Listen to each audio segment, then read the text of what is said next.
चांद पर सूरज को उगे 3 दिन हो चुके हैं। सबको इंतजार है वहां गहरी नींद में सोए चंद्रयान 3 के रोवर प्रज्ञान और लैंडर विक्रम के जगने का।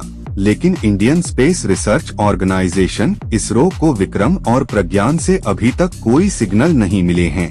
इसरो को उम्मीद है कि दोनों दूसरी पारी के लिए जगेंगे और प्रज्ञान फिर से चांद की सतह पर चहलकदमी करेगा। इसरो ने आस नहीं छोड़ी है, लेकिन लैंडर और रोवर के जगने की आस आखिर कब तक लगाई जाए। इसरो चीफ एस सोमनाथ ने बताया कि हम विक्रम और प्रज्ञान के फिर एक्टिव होने के लिए चांद के एक पूरे दिन यानी धरती के 14 दिनों तक इंतजार कर सकते हैं। इसरो चीफ को उम्मीद है कि विक्रम और प्रज्ञान एक बार फिर एक्टिव होंगे।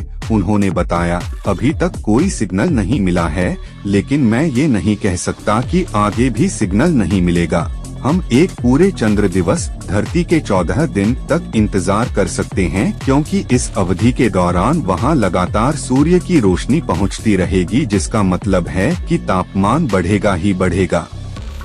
एस सोमनाथ ने बताया, तापमान बढ़ेगा तो प्रज्ञान और विक्रम के सिस्टम में भी अंदर से गर्माहट आएगी। इससे सिस्टम 14वें दिन भी जग सकता है, लेकिन यह कब होगा इसकी भविष्यवाणी करने का कोई तरीका नहीं है।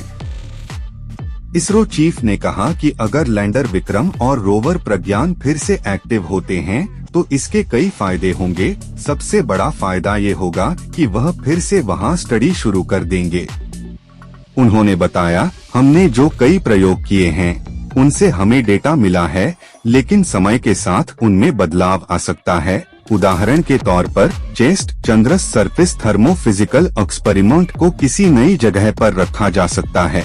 अगर हम वहां लैंडर को एक बार फिर थोड़ा सा उछाल कर लैंडिंग करा लेते हैं तो हमें एक अन्य लोकेशन का डेटा मिल जाएगा जो अच्छा है। इसकी वजह ये है कि एक ही लोकेशन से लगातार मिल रहे डेटा वहां की सतह के बारे में असली तस्वीर नहीं बताएंगे। अगर हमें कई लोकेशन मिलते हैं तो हमें चांद के सतह को उसकी विशेषताओं के बारे में बेहतर जानकारी मिलेगी।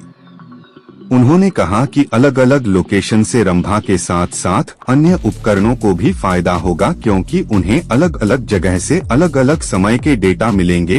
प्रज्ञान पर लगे उपकरणों ने पहले ही अलग अलग लोकेशन पर एक्सपेरिमेंट कर लिया है, लेकिन और ज्यादा लोकेशन होंगे तो और बेहतर ही होगा।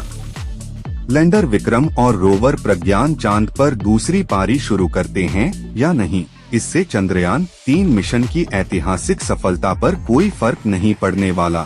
मिशन ने पहले ही अपने लिए तय किए गए सभी उद्देश्यों को सफलता से पूरा कर लिया है, मसलन चांद की सतह पर सुरक्षित और सॉफ्ट लैंडिंग, रोवर का चांद की सतह पर चहलकदमी और वहां वैज्ञानिक एक्सपेरिमेंट। इसरो ने लैंडर और रोवर की जितनी लाइफ तय की थी उतना वो काम कर ही चुके हैं। अगर दोनों जग गए तब ये बोनस की तरह होगा।